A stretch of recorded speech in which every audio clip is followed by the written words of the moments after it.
생방송 애국전선.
이 프로그램은 방송심의위원회의 심의 규정을 준수하지 않습니다.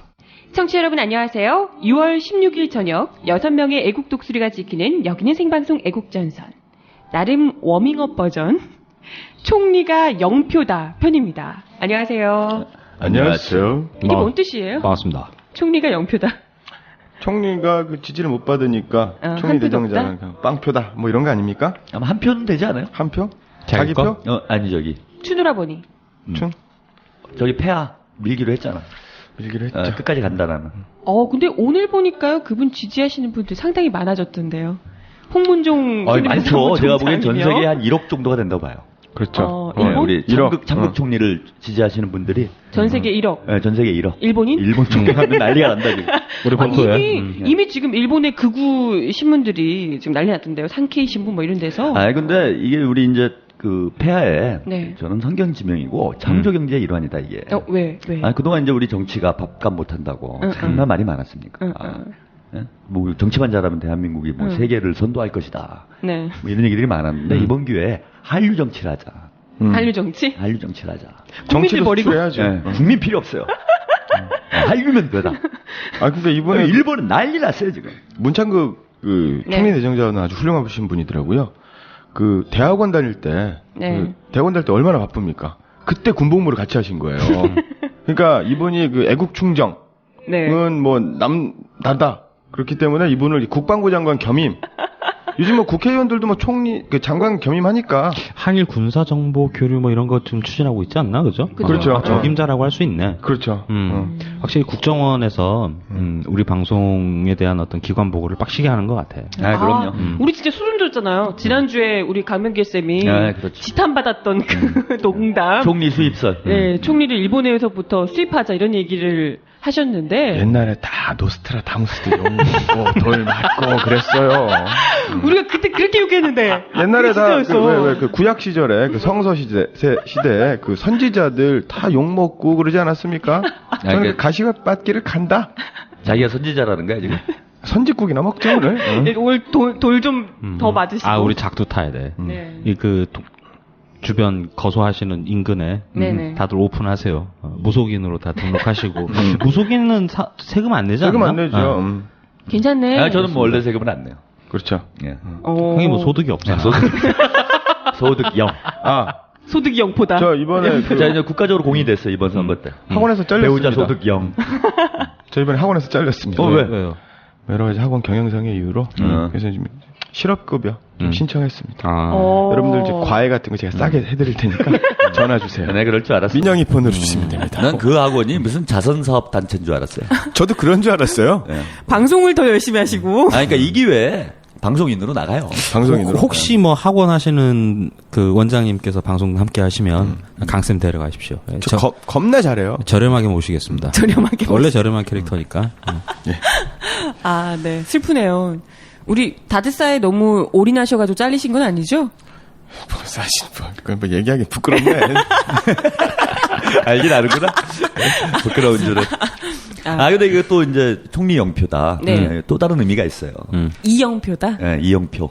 아, 이제 해설가죠, 이제는. 과거에 우리 국가대표 그렇죠. 선수였는데, 제가, 지방에 갈 일이 뭐 얼마 전에 있어갖고, 이제 새벽에 올라오고 있는데, 새벽에 지금 다 축구 시합 하잖아요. 버스에서. 지금 월드컵 중이죠. 버스에서 이제 잠도 안 오고 그러니까, 그걸 좀 봤어요. 코트 디부아르하고. 코트 디부아르. 일본하고 하는.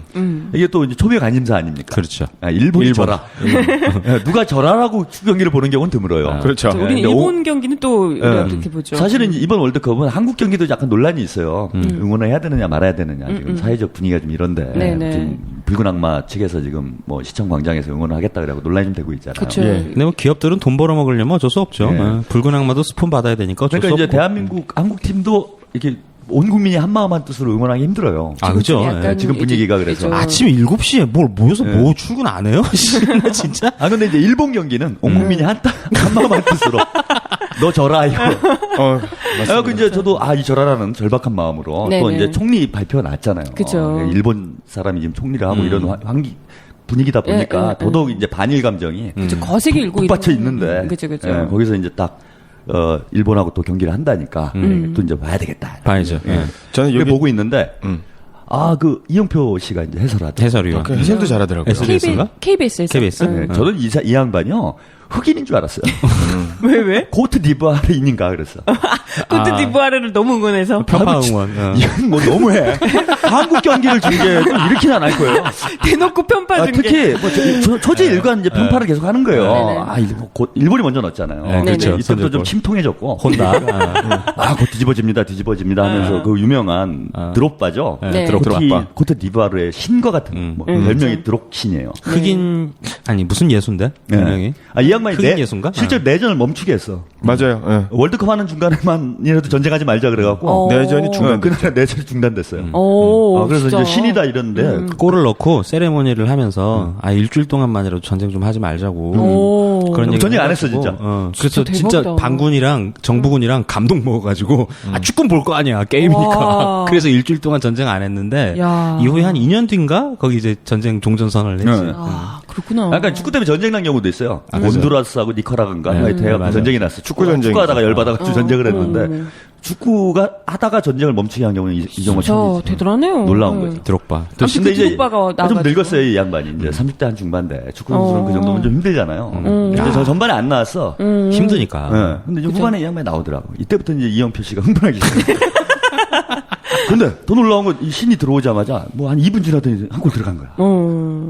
동점이 됐잖아요. 그죠. 그러니까 갑자기 이제 완전히 그 뭐라 그럽니까 이게 올라왔어. 이성을 상실한 거예요. 이 양반이. 이혁규 선수가. 그때 해설위원이. 전문용어로 신접했다. 접신했다. 그렇지. 이게 신내림이 온 거야. 갑자기 작두를 막 타면서 드록신이 이제 역전도 갈 수 있습니다. 막 이러는데 몇 분 지나더니 진짜 넣었어. 그 다음부터 졸도예요. 골! 힘들여. 전문용어로 신병이 걸렸다. 신내림이 왔다. 이렇게 그거 하는 막 거죠. 신병 걸리잖아. 막 그처럼 나도 깜짝 놀랐다니까. 누가 봤으면 우리나라 경기하는 줄 알았겠다. 제가 버스 타고 그러니까. 새벽에 오다가 깜짝 놀라가지고 이 사람이 일어나.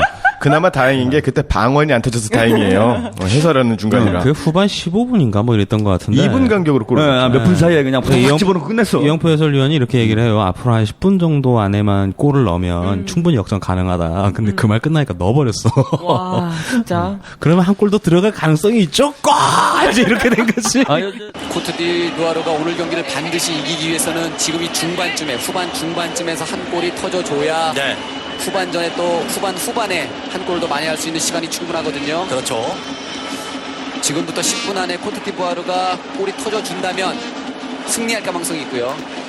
그렇지 않으면 설사 골이 한 골 더 털어진다 하더라도 비기는 것 이상으로 갈 수는 없습니다. 네. 자, 10분 안에 말이죠. 자, 드록바가 준비하죠. 디디에 드록바 준비합니다. 우리의 예상대로 디디에 드록바가 후반 15분이 지나서 지금 준비를 하고 있습니다. 네. 크로스가 반대쪽 올라와야죠. 서지 오리에. 안쪽으로 오리에 들어가지고 올라와야죠. 올라와야죠. 슛! 골! 들어갑니다. 제르미뉴가 만들어냅니다. 보니 선수네요. 윌프리드 보니군요. 본이네요. 예, 윌프리드 보니. 제르미는 어떻고 본인은 어떻습니까? 자, 코트디부아르 동점골을 만들어냅니다. 윌프리드 네. 보니. 확실히 드록바 선수가 들어가면서 경기 결과를 반대로 바꿔놨습니다. 네.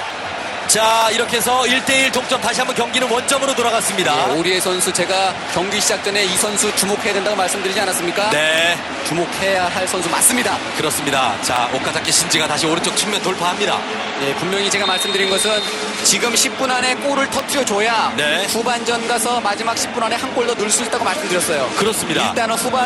일단은 전반 중반에 한 골을 코트디부아르 선수가 터뜨려줬습니다. 이영표 의원 이번에도 굉장히 정확했던 게 10분 안에 골이 나오면 가능성이 있다 했는데 한 8분, 7분 만에 골이 나왔습니다. 실제로. 예, 일단은요. 이거 뭐 거의 지금 파울 문어 빙의한 거 아니에요? 아닙니다.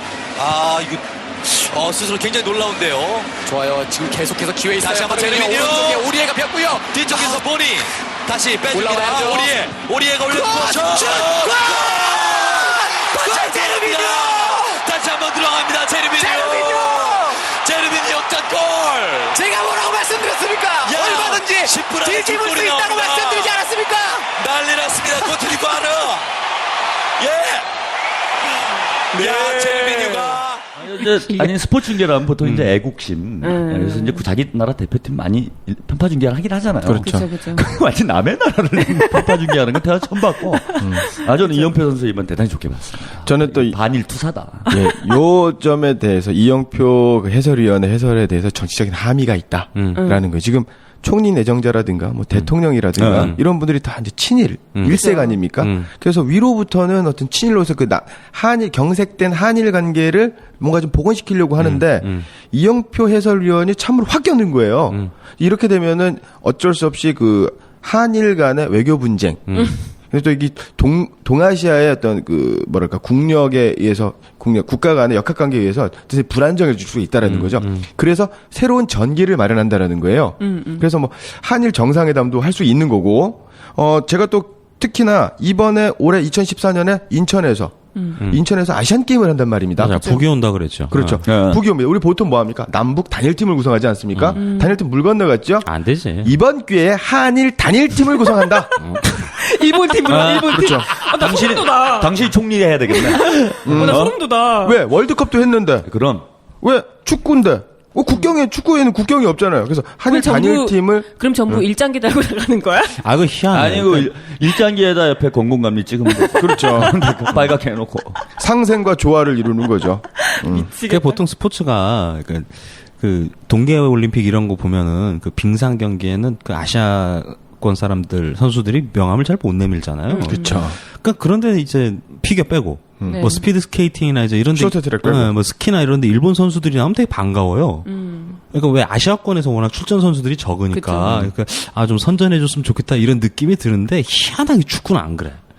이것들은 절대로 이기면 안 돼 이런 생각이 좀 들어요. 일단 그게. 단일팀이 게다가 구성되면 좀 생각이 달라지실 거예요. 이게 이런 게 있어요. 또 뭐냐면 우리 MB가 이끌고 있는 지금 한국 대표팀이 네. 이게 3국으로 끝날 가능성이 좀 대단히 높기 때문에 이거 3대 빵이지 MB 뭐. 명보 이 팬들의 어떤 입장이 네. 우리는 참사가 났는데 그죠. 일본이 잘 되면은 안 되지. 더 비참해지잖아요. 아, 그렇지. 이게. 원래 그렇죠. 그러니까 이게 한국이 잘 되기를 응원해서는 어떤 뭔가 실현 가능성이 떨어지니까 지금 일본이 안 되는 쪽으로 응원하는 거야. 여기 실현 가능성이 좀 있다. 그렇죠. 하고 저도 한국 대표팀이 이긴 거보다 그날 코트디부아르한테 깨진 게 더 통쾌한 거예요. 그래갖고 이 축구공이 저는 그 총리 내정자처럼 보이더라고. 얼굴도 비슷하고. 드록바가 그걸 팍 쳤는데. 이제 해설위원이죠. 그러니까 이영표 해설위원이 A매치로 일본이랑 많이 뛰어봤을 거 아니에요. 그렇죠. 그 극도의 긴장감 그거 얼마나 했겠어. 그러니까 이제 드록바 나와주시고 이제 골 넣으니까 으아! 뭐 이런 게 좀 이해가 가긴 해요. 그래서 저는 이영표 해설위원은 일본 경기만큼은 전 경기 중계를 좀 맡아주시고 사상 초유의 반일 중계. 일본 팀 중계. 우리 국민들이 지금 박탈감이 큽니다 지금. 사실은 이게 대선부터 몇 면이 이어져 내려오고 있는 거잖아요. 사실 이 문창극 총리 사건 이후로 그 영향도 있는 것 같아요. 발음을 정확하게 합시다. 그게 진짜? 문창극. 네. 참극 아니야? 창극입니다. 발음이 힘들어. 그냥 참극으로 하죠. 참극 그러니까. 우리 참극 총리 나오니까 오히려 더 그런 것 같아. 일본 지니까 기분도 좋고. 그럼요. 어쩔 수 없는 것 같아. 그러니까 다카키 마사오의 따님께서 대통령이 되시고 그동안 이제 국가 정체성에 대해서 많은 국민들이 참 부끄러움을 느끼고 있었잖아요. 혼란스럽고. 혼란스러워 하시죠. 근데 여기에 이제 참극 총리가 참극 총리 내정자죠. 네. 참극 내정자가 이거 내정자 너무 길다. 참극 내자가 뭐야? 내자 딱 좋잖아. 내선 일치 내자. 참극 내자가 네. 딱 지명이 되면서 완전히 국민들 멘붕을 시킨 거예요, 이게. 확실하게 이 정권의 그 그치? 역사관을 보여주는 이 정권이 어떤 정권인지를 종적으로 대놓고 찍은 그냥 거야. 대놓고 그냥 보여주는 하다 지표가 된 게 아닌가 싶어요. 쪽발이 새끼를 데리고 와 어디 가가지고 너무하잖아, 이거. 그렇게 사람이 없나 진짜? 이분의 역사관은 아주 대단하죠. 위안부라는 표현을 쓰면 안 되거든요. 공식적으로는 일본군 성노예 네. 라고 해야 연피해자, 되는데 예. 그렇죠. 근데 위안부가 일본군을 따라다녔다는 표현에서 따라다녔다는 단어 하나만 가지고 한국의 뭐 그 시민단체들이라든가 이런 단체들이 막 문제를 삼는다. 따라다녔다.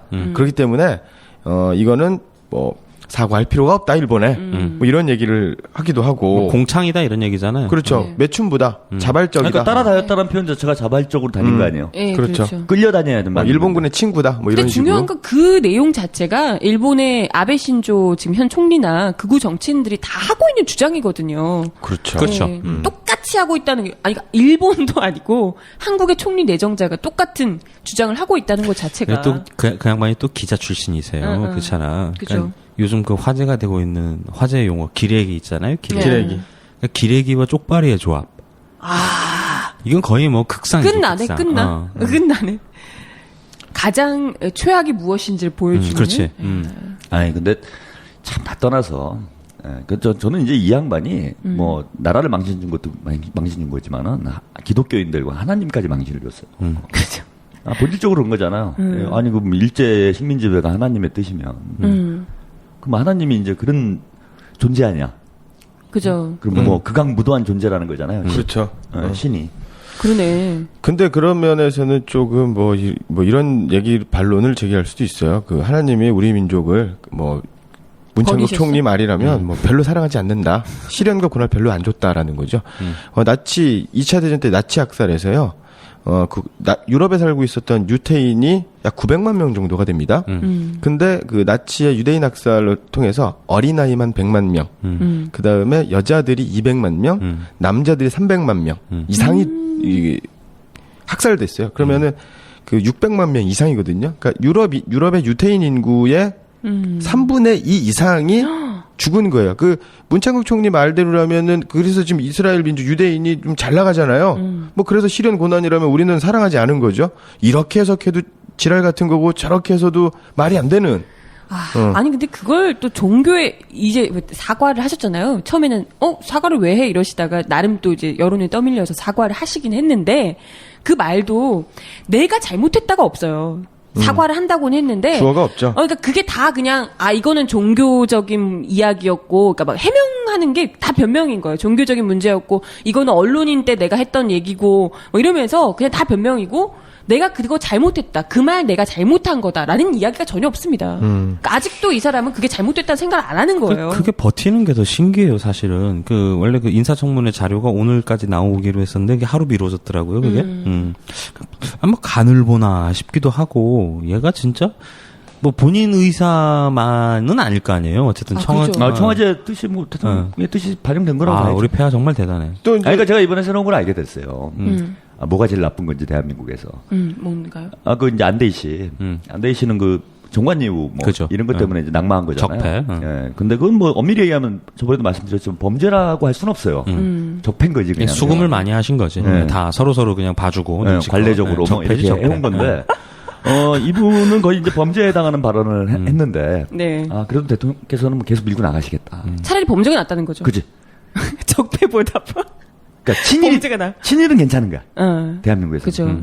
예. 친일은 괜찮아요. 근데 저기는 하면 안 돼. 돈 받으면 안 돼. 정관예를 받으면 안 되는 거야. 아니 요즘 안 그래도 그런 얘기가 구간이 명간이라고 안대희를 괜히 날렸어 이런 얘기를 다들 그런 하시던데. 얘기가 아니, 그냥 떠들죠? 정호원 사표, 그거 없었던 걸로 그냥 계속 가면 안 돼. 정원이 났다. 그래. 그 양반이 존재감은 없었어도 그 조용은 했어. 원래 그 아름다운 정치, 태평성대는 정치를 하는지 안 하는지, 이제 누군지 왕이 모르는- 있는지 없는지 몰라야 되는 누군지 모르는 거예요. 난 그분 사퇴할 때서야 이름을 알았어요. 이 총리 이름이 홍원이구나. 근데 이번 이 사태는 저는 이게 딱 또 예언 하나 하자면은 이게 다 이 메시지가 숨어 있었어요. 폐하의 뜻이 이름 속에 다 숨어 있더라 이겁니다. 참극. 예, 안대희. 안 돼. 그죠? 안 돼. 어. 문창극. 참극. 예. 그럼 다음 이제 총리를 누가 하게 될지 저는 뭐 창자 사자 쓰시는 분 없나? 참사로 참사. 그럼 인사 참사 뭐 이런 식으로. 태진. 그래. 태진. 뭐 권태진인가 김태진인가 있잖아요. 국회의원. 그런 사람이 있습니다. 하야. 뭐, 그분 오시죠. 하야. 있죠. 하야라는 이름은 좀 드물잖아요. 뭐 하얀 이런 이름이 네. 하얀. 권태진. 좋네요. 우리의 이게 추천은 권태진. 그리고 이제 대통령이 그만두는 거죠. 빨리 오세요. 크리스마스 전에 예전에 오세요. 그 누구야? 누구지? 그 미래창조과학부 미창과부. 거기 김종훈. 김종훈. 그 양반도 이제 처음에 인사 발령 났을 때 이놈 뭐 간첩이다, CIA다 막 이런 얘기들 있었잖아요. 뭐 알고 보니까 뭐 국적도 없고. 그러니까 이번에 이 쪽발이 총리를 보니까 또 그런 비슷한 생각도 좀 들어요. 누구든 상관없다 내 마음에만 들면. 근데 그렇죠. 이제 계기면 어느 나라 국민인지는 상관없는 거예요. 그러니까 계기면 싫은 거야, 그냥. 내가 찍었는데 누가 개겨 감히 나한테 뭐 이런 느낌이 있는 것 같아요. 여왕님이시니까. 그러니까 뭐 기춘형님이 뽑으셨을 것 같긴 한데, 근데 지명은 아마 폐하가 하지 않았을까. 뭐 이런 생각도 좀 드네. 쭉 돌아가는 그 내용들을 보니까. 근데 저는 솔직히 지난주에 이게 터졌을 때요. 뭐 주말 지나면 주말 안에 사퇴한다고 나오겠구나 이렇게 생각을 했거든요. 솔직히 이 정도 특히나 우리 국민들한테 어떻게 보면 반일 감정 이런 거 건드리는 건 굉장히 위험하잖아요. 국민들이 가지고 있는 이게 다른 것보다도 특히나 반일 정서 이런 건 좀 센 편인데 이걸 건드려서 끝까지 갈 수 있을까? 저는 뭐 이 정도 논란이 됐으면 특히나 또 KBS에서 터뜨린 내용이기 때문에 아마도 주말 지나면 자진 사퇴하지 않을까 이렇게 생각을 했었거든요. 그러게요. 깜짝 놀랐네요. 뭐 그런 생각에 동의하는 사람들이 많다는 거죠. 뭐 대표적으로 하태경 트위터로 방어해줘야 된다고. 나 거의 뭐 또라이 수준에. 네네. 뭐 근데 홍문종 사무총장도 뭐 걱정되는 거는 그 문창국 총리가 워낙 이슈를 몰고 다니는 분이시기 때문에 그 외에 이제 그 이번에 그 중폭 이상의 개각 아닙니까? 그렇죠. 그래서 무슨 국정원장도 국정원장, 국정원장도 일본 일본 대사 출신이죠. 주일 대사하고요. 다 일본 쪽에 수입하고 있어요 지금. 그러니까 이게 그 예전처럼 창씨 개명을 노골적으로 할 수도 없고 국적을 바꿀 수도 없고 하니까 교환 학생이라든가 연수생 차원에서 불법 취업도 좀 어렵잖아요. 고위공직자가. 그러니까 이게 그 일본에 대한 애정이 그렇죠. 이렇게 부족하신 분들. 갔다 왔다. 이렇게 해가지고 이제 수입을 하는 것 같아요. 스펙이구나. 이게 일종의 가공무역? 뭐 그런 거지, 그지. 이렇게 될 것 같아요. 가공무역. 사람 가공. 위탁교역? 뭐 이런 거? 위탁 뭐 교육. 뭐 그러니까 이게 뭐냐면 그 개성공단 같은 경우 그런 거 아닙니까? 그 민족 간의 특수한 거래니까 뭐 그게 무슨 위탁 가공 뭐 교역인가 그래요. 그것처럼 우리도 뭐 결국에는 일본하고 우리하고 뭐 한 민족이니까 한 나라니까 이게 뭐 무역이라든가 거래는 아닌 거고 그냥 위탁 뭐 이런 식으로. 근데 좀 그런 게 우리 시즌 5 때 종박 방송 했잖아요. 네, 그럴 때 JBS. 우리가 진짜 농담 삼아서 비꼬 온다고 정말 본토가 어쩌고 막 이런 얘기. 우리 막 던졌는데 총리로 꽂으셔. 현실이야. 우리가 다 보고 한 거. 괜히 던지는 게 아니에요. 이게 지금 가만히 보면은. 소름 돋아. 나 무서워 진짜. 막 던지는 게 아닙니다. 우리가 놀고 있는 것 같지만 노는 게 아니에요, 이게. 이 동네 뭐 귀동량으로 전해지는 얘기들이 있어요. 그러니까 폐하가 그 각 라인에서 뭐 국정원이나 뭐 기관 보고들 쭉 올라올 거 아니에요. 그 보고를 잘 안 믿는데요. 그리고 그 인사 관련해서 특히 그 사람이 뭐 추천을 해주거나 이런 사람들 절대 안 믿는다고 그러더라고. 그러니까 대신에 그러니까 그 이런 사람들 좋아하는데 그러니까 애국심 투철하고. 그 본인이 생각하기에 애국심. 네, 애국심 투철하고 이제 뭐 이러신 분들 좋아한대요. 그러니까 그 기자들 요즘 기자 애국심 맞네. 기자 출신들 발탁이 많이 되잖아요. 그러니까 글을 쭉 쓰잖아요. 그러니까 예를 들면 저기 누구야 전에 대변인 윤창중 대변인이나 그렇죠. 이번 문참극이나 이 양반들 칼럼 쓰는 거 보면 대단하잖아요. 거의 뭐 제정신이 아닌 수준. 거의 뭐 본토에 대한 애정이. 그러니까 그 폐하가 글은 그래도 글은 뭐 사람 생각이니까 글은 읽으실 수 글은 거짓말하지 않지 않냐. 그래가지고 이제 그 기자 출신들 그래서 언론인들이 많이 등용을 듣는군요. 많이 한다더라고요. 그러니까 검증을 했다고 보기 어려운 거죠. 그러니까 글 보고 이 사람 좋네 이러고 그냥 데려오는 근데 거죠. 저는 아까 이제 우리 정하나가 네. 그런 얘기 했잖아요. 뭐, 이 정도 사고를 쳤으면, 이런, 이거 거의 망언의 수준을 넘어서는, 그쵸. 네. 쪽발이. 네, 그 일본인의 발언에 네. 가까운 네. 이런 이제 말을 했으면 당연히 그만두는 게 당연한데, 네, 왜 이렇게 네. 버틸까. 네. 그런 의문점이 있다 이렇게 말씀하셨는데, 저는 이거 끝까지 간다고 봅니다. 왜 끝까지 가냐 보면은, 안대희 씨가, 네. 하여튼 그 적폐로, 네. 낙마를 했어요. 예, 그 다음에 이제 이분은 이제 일본인이어서 낙마를 합니다. 그럼 이제 총리를 안 세울 수는 없잖아요. 예, 후임차를 누군가 뽑아야 된단 말이야. 네. 그러면 전제가 두 가지가 있어야 돼요. 한국인이고. 첫째 한국인이어야 되고, 둘째 이제 돈을 받아먹지 말아야 돼요. 이런 두 가지의 어떤 조건을 충족시킬 수 있는 인물을 폐하 주변에서 찾을 수 있을 것인가? 거의 불가능. 저는 불가능하다고 봅니다.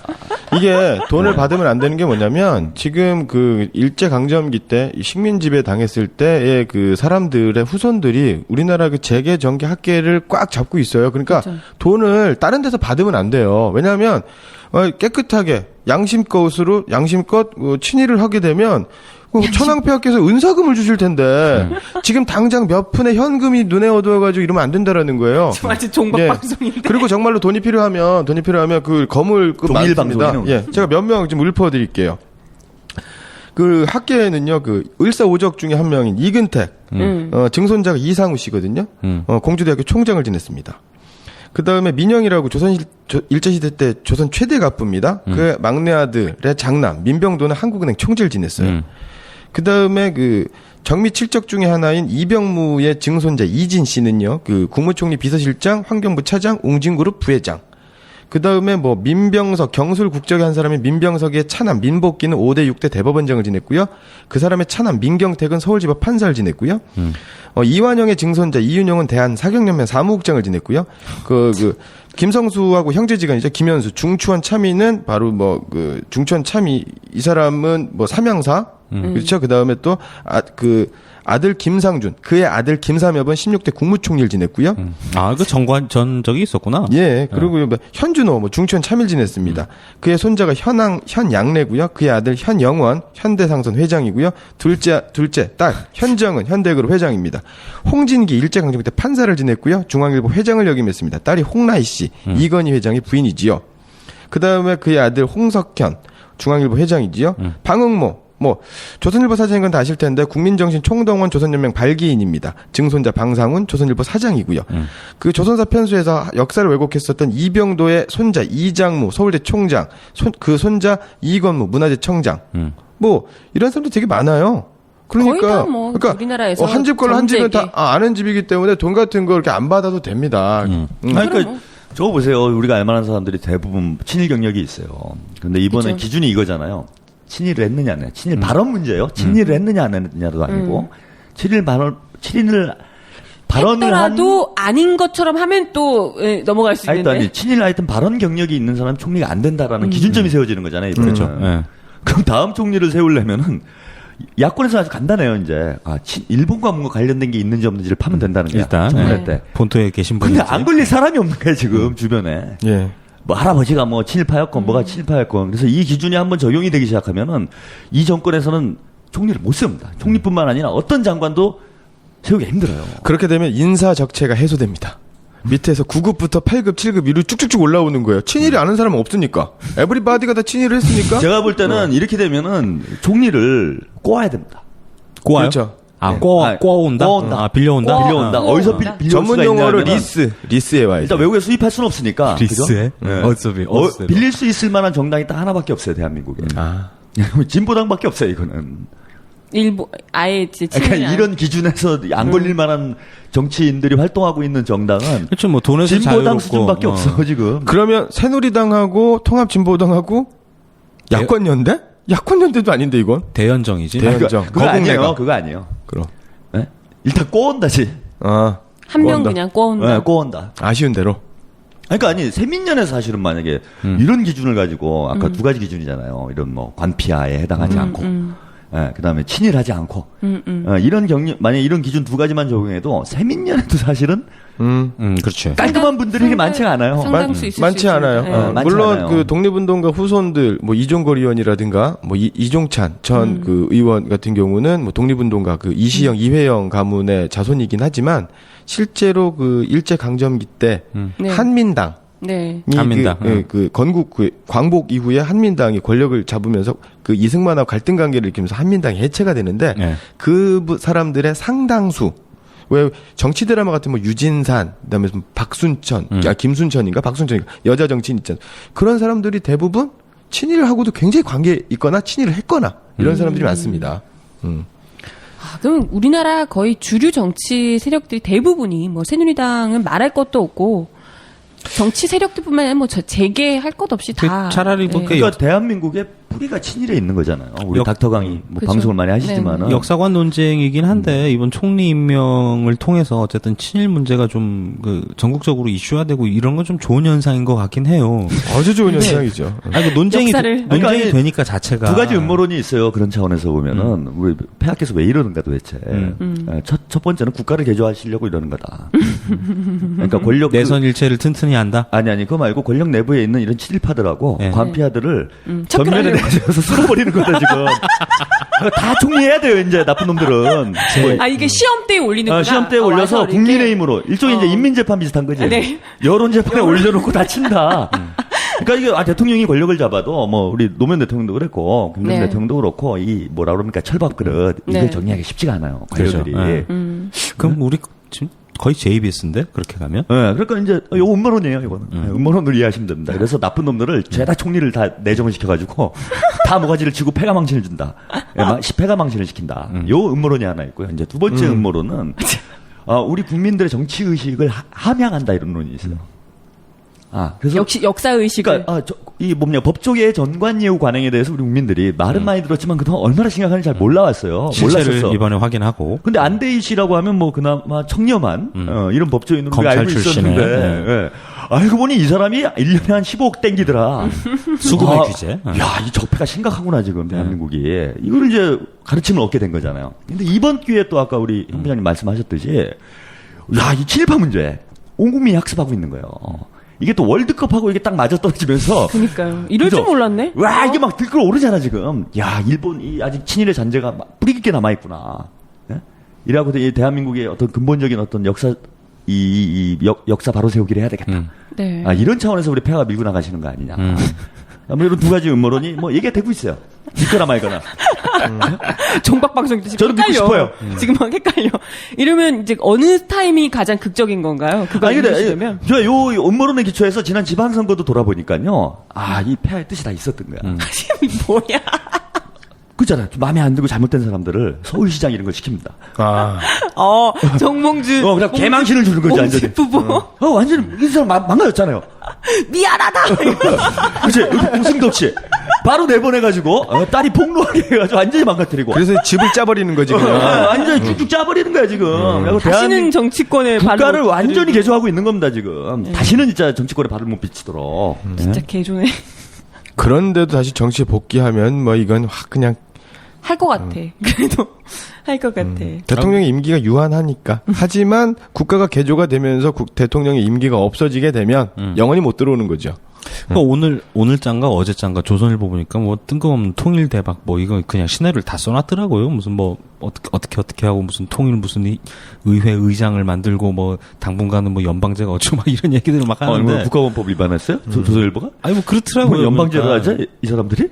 그리고 오늘자 일면은 일본 있잖아요. 그러니까 역전패당한 그 사진을 올려놨더라고. 어디가? 조선일보. 조선일보는 원래 그런 애들이에요. 근데 요거는, 그럴 수도 있어요. 좀 참극 씨에 대해서 약간 불만이 있잖아요. 예. 조선일보 있지. 쪽에서는. 저쪽이니까. 이게 같은 또 언론사 쪽에서 나왔는데 경쟁 언론사에서 이제 등용이 되면은 아무래도 좀 부담이 되잖아요. 빈정 상하지. 그리고 여기서 좀 세게 나갈 수도 있다. 왜 내가 더 훌륭한데 이런 거지. 실제로 그 조선일보 같은 경우에는 그런 거 하는 게 전혀 뭐 이상하지 않습니다. 그 일제 강점기 때도요. 그 제호라고 하죠. 신문 종이 신문에 보면은 위에 조선일보라고 써져 있잖아요. 그 위에 일장기를 단 신문이 일제 강점기에 딱 두 가지 신문이 있었어요. 하나는 대한매일신보가 그 폐간되면서 그 총독부 기관지인 매일신보로 바뀌어요. 대한매일신보가. 그게 지금 서울신문 아닌가? 그렇죠. 네. 그래서 대한매일신보가 위에 총독부 기관지기 때문에 일장기를 달았고요. 예, 걔는 뭐 예. 총독부 기관지니까. 그리고 민간신문으로는 유일하게 조선일보가 자발적으로 일장기를 달지요. 네. 나머지는 없습니다. 하다못해 동아일보는 그 송기정 선수 마라톤 할 때 그냥 지우기라도 하지. 그러니까 조선일보는 뭐 본사가 그 아사히 그 일본 쪽에 있지 않나? 실제로는 그렇지 않나. 그 한국에 있는 회사는 페이퍼 컴퍼니다. 이렇게 보는 게 맞지 않나 생각 들어요. 예. 또 근데 이런 설도 있어요, 지금. 우리 그 문창극 내자는 그 사석이다. 사석? 네, 죽은 사석이다. 지금 이제 어떻게 보면 그 개각을 한 거잖아요. 네. 이제 줄줄이 바뀌어야 되는데 네. 또 요 라인업이 또 화려합니다. 이게. 거의 뭐 제가 볼 때는 브라질 국가대표 수준이에요. 왜냐면 그죠? 적폐 국가대표다 제가 볼 때는. 이런 분들을 지금 줄줄이 모셨어요. 아, 우리 또 그럼 폐학에서. 방패막이구나. 그러니까 이쪽으로 이제 쫙 모으는 거야 관심을 창극적으로 모으고 그 사이에 나머지는 어떻게 해요? 쓱 퉁퉁퉁퉁 그치? 치고. 인사청문회 때 이 사람을 다 집중 고각하게 하고 그러지. 나머지는 이제 다 프리패스, 통과시키고 하이패스 받는 오케이 거지. 그럼 얘는 탈락. 대타협을 주는 거죠. 저- 문창극은 내릴 테니까 애들은 받아줘. 그러니까 이건 딜용으로. 그러니까 저는 대표적인 그게- 인물이 그 그게 이병기 맞을 것 국정원장 같아요. 내자. 그렇죠. 네네네. 아, 요 양반 또 차떼기. 차떼기의 그죠. 주역. 예, 차떼기 주역이시고. 무려 한나라당 비례 후보로도 탈락을 하셨던 그렇죠. 분인데 그거 가지고 네. 그걸로 탈락했던 분을 사실은 이건 좀 어. 쉽지 않아요. 뭐냐면 차떼기는 그 영원히 이제 그 복귀하기 힘든 대형 사고였잖아요. 그죠 그죠. 차떼기로 이제 당이 아주 그냥 당이 아작이 났던 이런 사건이고 그때 이제 우리 폐하께서 천막 치시고 회초리 맞고 뭘 별쇼를 다 했습니다. 네. 그래갖고 겨우겨우 살린 그때도 이당, 도와주세요군요. 예, 이당 아닙니까? 그렇죠. 근데 그 차떼기가 다시 복귀를 20년도 채 되지 않아서 그 기억이 우리의 머릿속에 아직 생생한데 확실히 수금 잘하시는 분은 신뢰를 깊이 가지시는 것 같아. 폐하께서. 근데 이분이 또 차떼기만 있는 게 아니에요? 또 이 북풍 공장? 그죠. 북풍도 했죠. 아, 거기도 이제 관여된 거 아니냐? 거기에 5억 주고서. 예, 뭐 통짜달라, 뭐 이런 분위기 아니냐, 뭐 이런 것도 관련이 돼 있어요. 근데 이거 화제가 안 돼요. 약하거든 지금. 워낙 이쪽이 세. 아 너무 세 너무 그지? 세. 쪽발이가 너무 세. 그래서 더 세게 가라고 지금 계속 그러는 건가? 지금 사과도 그 얘기 들어보니까요. 그 사과하러 나오시는데 기자들한테 막 웃으면서 이렇게 막 인사하고 막 이렇게 했다고 하더라고요. 뭐 모든 걸 청문회에서 밝히겠다 뭐 이런 입장이잖아요. 근데 이게 전 좀 그런 생각도 좀 들더라고. 그 세민연 쪽에서 이런 인사를 청문회를 한다는 것 자체가 이미 지고 들어가는 건데. 그러니까. 이런 거를 왜 그걸 받아주는지 잘 모르겠어요. 뭐 청문회 가서 뭐 탈탈 털겠다 뭐 이런 얘기도 하는데. 아니 뭐 그럴 시간 있으면 낙마시켜놓고 딴 사람들 데려오라 이게 훨씬 아마 낫지 그 않나? 새벽에 그 축구 보고 그러시느라고 그 낮에는 그 해롱해롱 되고 정신 멘탈이 나가신 것 같아요. 내가 봤을 땐. 근데 이게 그 최악의 상황에서 그러니까 어쨌든 총리 임명 동의안이 올라가고 표결을 했는데 이제 깨지는 경우 이게 진짜 재밌을 것 같아. 아니 새누리당에도 똘끼 있는 사람들 있잖아요. 왜? 그렇죠. 반대표 탁탁 던지는 거지. 빡빡. 아, 근데 새누리당 입장에서는 뭐 폐하야 뭐 그렇다 쳐도 상당히 진퇴양난인 거예요. 왜냐하면 7월 이제 재보선이 미니 총선이다 할 만큼 뭐 이제 큰 규모로 뭐 지금 14에서 16곳 정도 이렇게 선거를 치르게 되어 있는데 지금 이제 총선 전국이 이 참극 전국으로 가게 돼 있어요, 지금. 그렇죠. 계속 청문회 해야 되잖아요. 근데 여기서 해가지고 이제 대략 시기를 보면은 그 보궐선거 직전에 표결을 하게 돼 있습니다. 그렇죠. 그래서 통과가 됐어. 그러면 이제 공이 이게 어디로 넘어간 겁니까? 새누리당 쪽으로 넘어가게 되잖아요. 이 이제 독박을 다 새누리당이 써야 된다. 그럼 이제 선거 완전 아작이 날 수 있는 거죠. 안 그래도 지금 지방선거 때 불안불안했는데. 그럼 또 도와주십시오. 이거 팻말 들고 또 나가겠네. 한 번만 더 도와줘. 한 번만 더 도와주세요. 그런데 그래도 저는 뭐 새누리당이나 박근혜 대통령이 이길 수 있다라고 봅니다. 왜냐하면 뭐 이거 말 조심해. 씨가 돼. 근데 우리 뭐 요즘 잘 맞아. 요즘. 너무 잘 맞아. 못 이긴다고 해주세요. 그 말은 때 못하겠어요. 이건 또. 아니 걔네들 단결심은 대단하잖아요. 그러니까 표결 깨봐야 알 것 같은데 그 법적으로 어떻게 되지? 뭐 제적위원 과반인가? 네, 제적위원 과반수의 참석과 그 참석에는 과반의 그 과반수 이상의 표결 찬성 표결로 그러면 임명- 지금 새누리가 과반이 안 되잖아요, 그죠? 과반이 안 되는데 제적 인원이 과반을 넘어가면 이제 민주당이나 새민연에서 이제 들어올 거니까 날치기 내지는 합법적으로도 갈 수가 있어요. 그렇죠. 합법적으로. 그래 세민연에도 이제 그 쪽발의 계열에 계신 분들이 몇 분 계시니까. 그렇죠. 또 공작도 좀 하고 로비도 해주고 술도 한잔 하고 하면 뭐 총리 하나 퉁치고 퉁퉁 이러면 되죠. 휴가 때 좋은데 골프 치러 가자. 뭐 이렇게 되면 되죠. 뭐 그러면 되지 않겠습니까? 그러면은 뭐 저는 총리 내정자의 그 임명 동의안은 무리 없이 통과될 수 있다라고 보고요. 그리고 뭐 그렇다 하더라도 730 재보궐에서는 새누리가 승리할 수 있다. 전 또 그렇게 봅니다. 우리 또 홍보수석께서 전 홍보수석이구나. 예. 이제 친이 이제 또 전남 내려가셨고. 전남 곡성으로 가는 거죠. 전남 순창 곡성이면은요, 그 옛날에 그 춘향전에 변학도가 생일잔치 할 때 막 그 다 불러오지 않습니까? 거기 곡성 군수도 있습니다. 그러니까 면면이 그 탐관오리나 친일파와 연결되어 있는 동네라고 하면 또 곡성 국민들이 또 화를 많이 내시겠지만. 아유, 그럼요. 하여튼 꽤 해서 순천하고 곡성, 김선동 의원은 아무래도 순천 쪽에 좀 예. 많은 그 표를 얻으셨던 분이다라고 하면 곡성과 순천의 지역 감정 대결이 되지 않을까?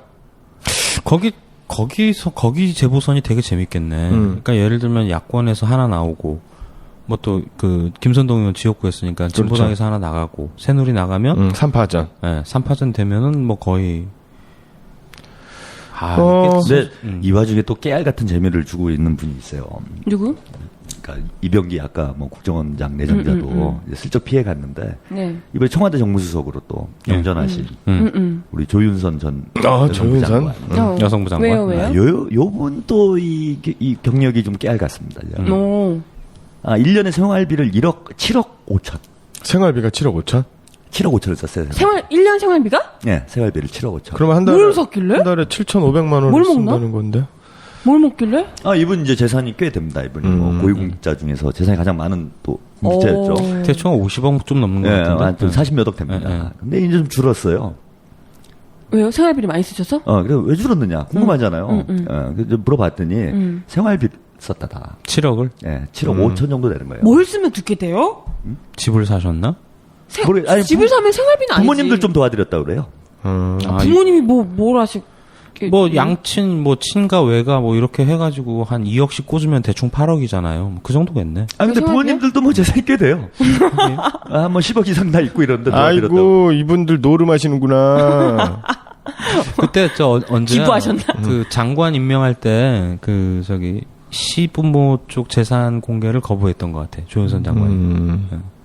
근데 이분이 또 뭐 예전에 뭐 방송에 나와가지고 뭐 무소유의 삶을 즐기고 있다 뭐 이런 얘기를 한 적이 있어요. 7억 쓰시면서 돈이 많이 부족하시구나.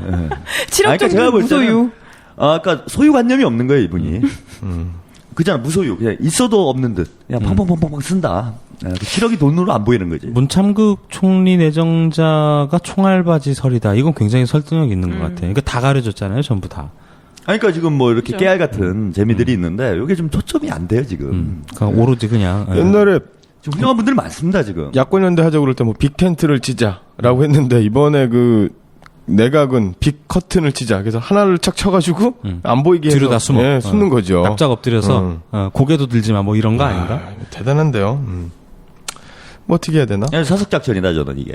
우리 참극 내자가 몸을 한 몸 던져가지고 나머지를 살리는 거죠. 거기다가 총리의 위치가 이게 작지 않은 정치적인 위치를 가지고 있기 때문에 밀고 땡기다 하면서 얼렁뚱땅 훅 넘어가는 뭐 이런 작전을 취할 수 있을 거다. 근데 지금 뭐 총리가 뭐 의미가 있나요? 정치적 의미가? 그냥 얼굴마담 아니면 뭐 그냥 대통령 대신 의전 나가주는 뭐 이런 수준 아니에요? 저는 이번에 지금 정 총리도 그러잖아요. 문 내자가 문내자. 그러잖아요. 언론인이잖아요. 그리고 이제 뭐 학자기도 한 건데 언론학을 전공하시고 가리킨 분이죠. 근데 언론학을 공부해서 총리를 하는 거는 사실은 조금 안 맞는 일이에요. 그렇죠. 총리라는 직무하고는 잘 안 맞는 전공을 가지고 계신 거지. 보통 홍보 쪽으로 많이 가죠. 그죠. 전문성 면에서는 이제 좀 차이가 있는 분인데 왜 언론인을 저는 이게 세울까? 이게 총리이기 때문에 그런 게 아니라 이게 아까도 얘기했지만 그 다른 내정자들을 보호하기 위한 빅커튼이다. 이랬지 않습니까? 근데 실제로 그 정홍원 총리도 마찬가지지만 김기춘 비서실장하고 우리 폐하를 보호하려면 사고 한번 칠 거 아닙니까? 조만간에? 머지않아? 그러면 그때 또 책임져야 될 사람이 있잖아요. 그러니까 책임져야 될 사람을 총리로 만드는 거죠. 그 총리 자꾸 교체하고. 그러니까 저는 이 국가개조라든가 이런 게 이게 되게 장기간의 포석이라고 봐요. 그러니까 이러한 시련을 한번 크게 겪어봐야 다음에 총리 내정을 할 때, 새로운 총리가 내정될 때 이 내성이 생기는 거지.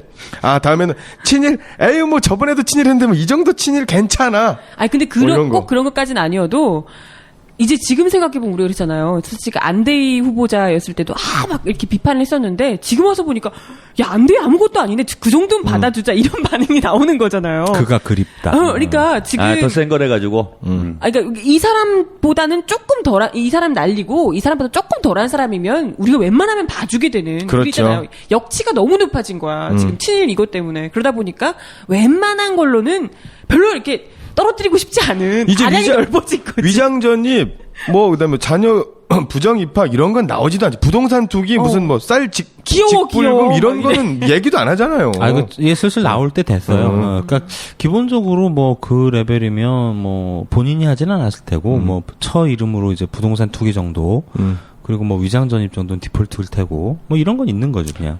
뭐 그 정도야 뭐 이제 다 할 수 있는 거 아니냐. 뭐 국민 상식에서 하는 거 아니냐. 이렇게 넘어갈 거다라는 거죠. 그러니까 다음에 이번에 그 문창극 총리, 다음 총리, 다다음 총리, 다다다음 총리 뭐 끝까지 가면 이제 순장조까지 나올 때까지 순장조. 그냥 퉁퉁퉁 해가지고 그냥 뭐 웬만하면 총리 내정 시키게. 그러니까 이번에 자신감이 붙은 거예요. 왜냐면 이번에 6월 지방선거 때도 진다 그래놓고서 이겨버렸잖아요. 그리고 무슨 뭐 국정조사 한 해 만에 무슨 뭐 그 국정원 댓글 뭐 우리 다 벌써 다 까먹었잖아요 우리. 다 까먹었어. 뭐 무슨 일이 있었는지 몰라. 내란음모도 있었어 그 네. 와중에. 무슨 뭐 진보당 해산도 있고 뭐도 있고 되게 많았는데 기억이 안 나. 그러니까 이번 기회에 한 방에 큰 거를 보내서 아예 다음부터는 깨끗하게 가자. 이런 작전으로 문 총리 내정자를 보낸 거다. 뭐 이제 뭐 그렇게 해석할 수도 있지만은 그거는 이제 우리 약간 뭐 재미삼아 얘기하는 거고 좀 이제 좀 진지하게 봐야 될 면이 저는 있다고 보는데 아까 말씀드린 그러니까 언론인이잖아요. 미디어 전문가고. 근데 이분이 강의를 한 내용이 있어요. 고려대학교 그 미디어 학부 학생들 고려대에서도 데리고 했어요? 예, 강의 내용이 있는데 또 고려대네. 이런 얘기를 합니다. 대중은 무매 선동되고 조작되기 쉽다. 그러니까 이분이 가지고 있는 미디어가 아니고 대중관인 거예요. 그러니까 국민 미개 발언이랑 똑같은 또 거네요. 거의 같은 수준의 얘기죠. 근데 그 다음에 더 이 무서운 내용들이 나옵니다. 언론이 지배계급의 이데올로기를 대변하는 것은 당연한 것이다. 대중은 무매하고 선동되고 조작되기 쉬우므로 엘리트들이 여론을 선전해야 한다. 괴벨스 아니에요, 괴벨스? 대중민주주의는 믿을 수 없으므로 강력한 엘리트가 통치해야 된다.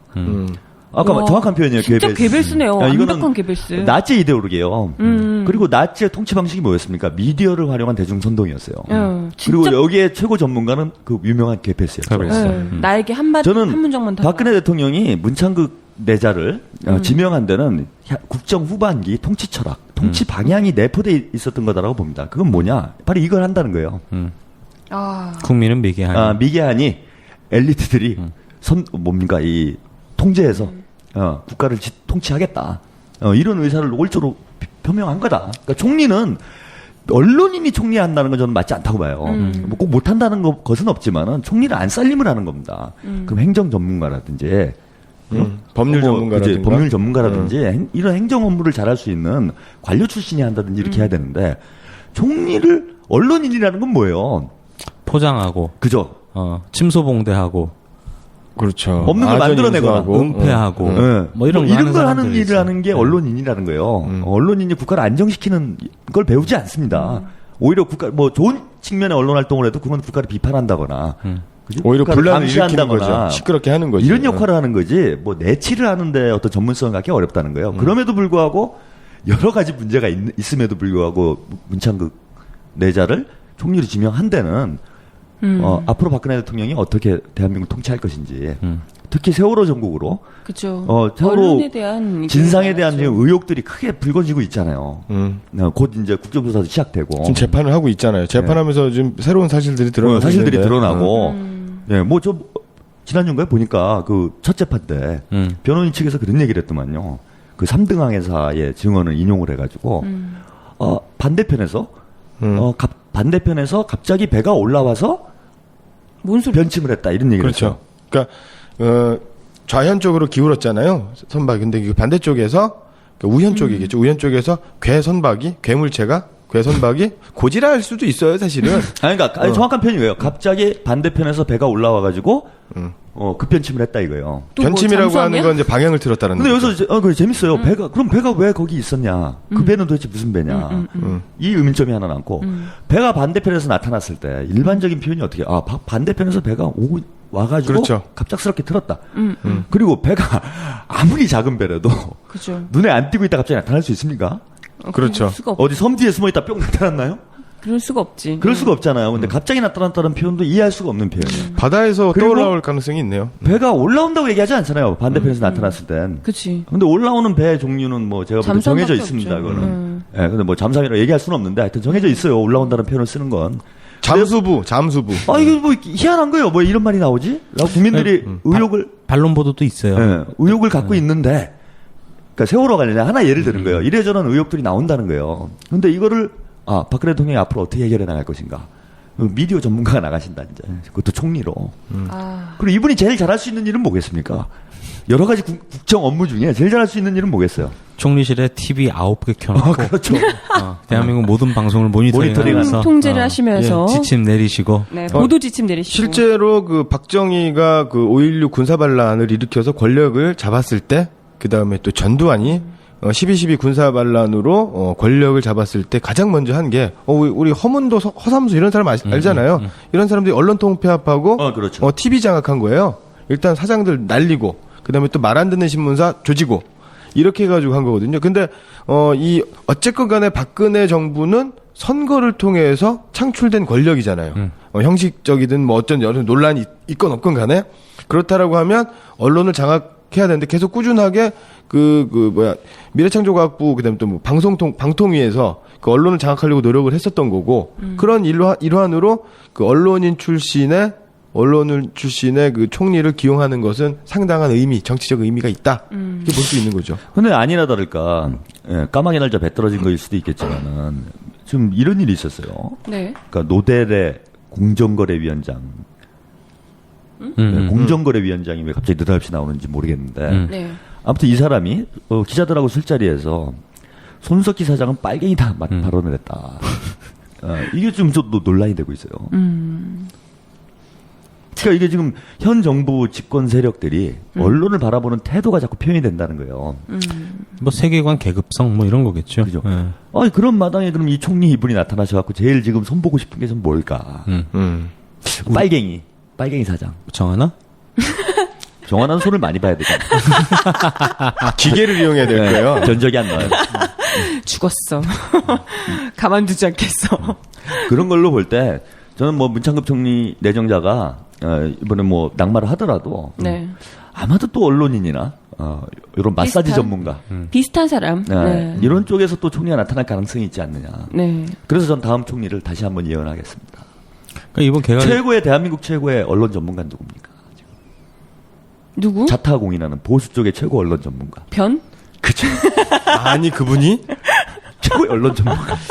하긴 뭐 공개적으로도 많이 러브콜을 했지요. 네. 본인 스스로. 그리고 불러달라고. 여태까지 셀프 러브콜. 총리라든가 그 대변인 뭐 이런 사람들이 다 나이가 많잖아요. 근데 젊은 피 수혈하면 그 권력 그 청와대라든가 그 새누리당이라든가 프레시? 프레시한 이미지도 있고 어디가 40대가 뭐 권력의 핵심에 있다. 젊지 않습니까? 뭔가 세대 평균 교체 같은 연령이 확 느낌? 내려가는데 그렇죠. 난 그 구원파 대변인 한번 좀 모셨으면 좋겠어요. 센스가 제목이 그냥 쫙쫙 뽑히던데. 시원시원하죠. 우리 이런- 그 현수막 그 구원파 그 현관 입구에 걸려있는 현수막 그 너무 장난 아니에요, 재밌잖아요. 장난 아니에요. 우리 우리 좀 배워야 될것 한번 같아. 초대를 하면 어떨까요? 그러니까 저는 큰일 나요. 그 변희재 씨 저는 강력 추천하면서 몇 가지 말씀을 드리고 싶어요. 일단 이분이 아직은 젊기 때문에 돈이 많지가 않습니다. 그렇죠. 뭐 대충 주변에 뭐 얘기 들은 걸로는 그죠. 요즘 깡통 찾았다는 소문이 깨끗하죠. 돈도 안 돈 받았지. 받는 이런 거 없어. 깨끗합니다. 예. 이거는. 역사의식 그다음에 확실하지. 이제 두 번째 이제 우리 그 대통령께서 좀 우려하시는 게 이런 거잖아요. 남자 쪽을 이제 이렇게 뭡니까? 그랩, 기용을 할 때, 그랩. 그랩 쪽. 그랩. 요분 또 깨끗해요, 이쪽으로. 깨끗해. 대학 시절에 아주 훌륭하셨던 분이에요. 인신공격은 좀. 예. 이건 본인이 하신 얘기예요. 그래도, 자기는 뭐 네. 대학 시절에 여자 관계 전혀 없다. 난 깔끔하다. 예. 여자 근처에도 안 갔다. 뭐 이런 얘기를 하셨던 분이. 본인 입으로. 예, 그런- 본인 입으로. 모쏠이시구나. 네. 모쏠. 이걸 자기가 뭐 트위터에다 자기가 날리고 있더라고. 이렇게 깨끗한 젊은이는 제가 최근에 처음 봤습니다. 우리 아무리 그래도 대학 시절에는 뭐 이러저런 스캔들이 나기 마련인데 아주- 과거가 없다. 과거의 과거가 개념 전혀 없다. 그래 좀 등용시켜줄 만도 해요. 그다음에 이제 세 번째. 근데 이 농담 던진데 진짜 그러는 거 아니야? 나 이거 그만큼 막 던져 이제 막 맞는데. 지금 깡통 차시게 한 것도 그 시련과 고난을 주신 거예요, 일시적으로. 종교적으로? 더 큰 그릇으로 쓰기 위해서. 그리고 이제 세 번째는 이제 친일 쪽하고도 조금 거리가 있어요. 좀 젊잖아. 예. 그리고 젊고 이분이 약간 그게 있어요. 뭐냐면은 그 개천에서 용나는 케이스예요. 보수 쪽에서는 자수성가형 보수 정치. 용 됐어요? 이분이? 아마 용이지. 총리 되면 총리가 되면 용 된 건가? 아니 술 마시면 용 되잖아 우리가. 용용 죽겠지. 예.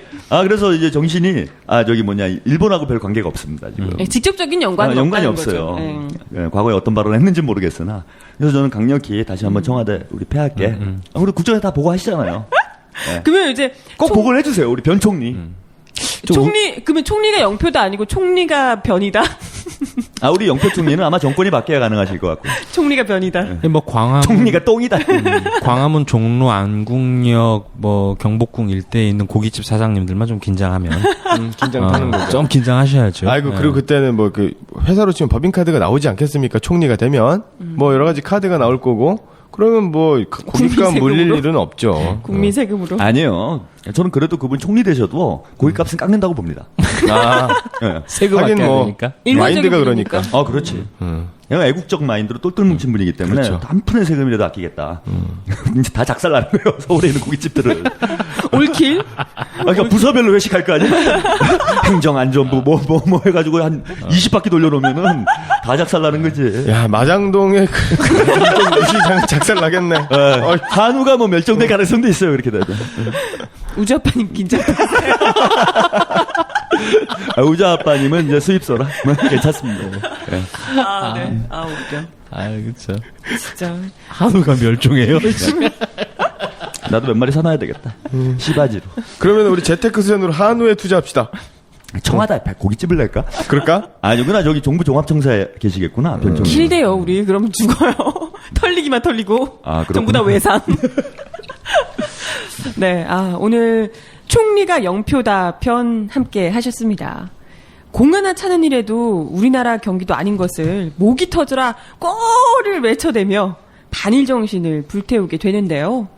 무려 나라의 총리 자리에 일제강점기를 축복이라 생각하는 국적이 불분명한 사람을 앉히겠다고 하니 대체 우리 국민들이 어떻게 받아들일 수 있겠습니까?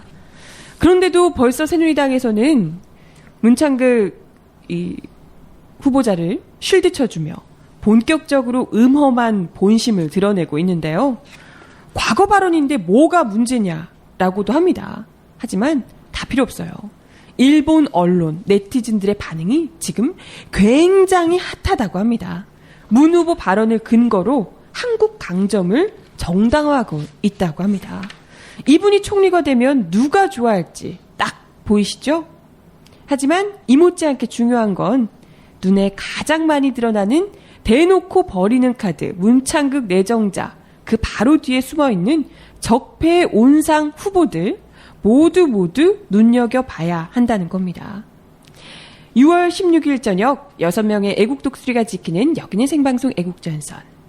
오빠들 2014년 한국의 괴벨스 문창극을 막아야 앞으로 벌어질 끔찍한 참극을 막아낼 수 있습니다.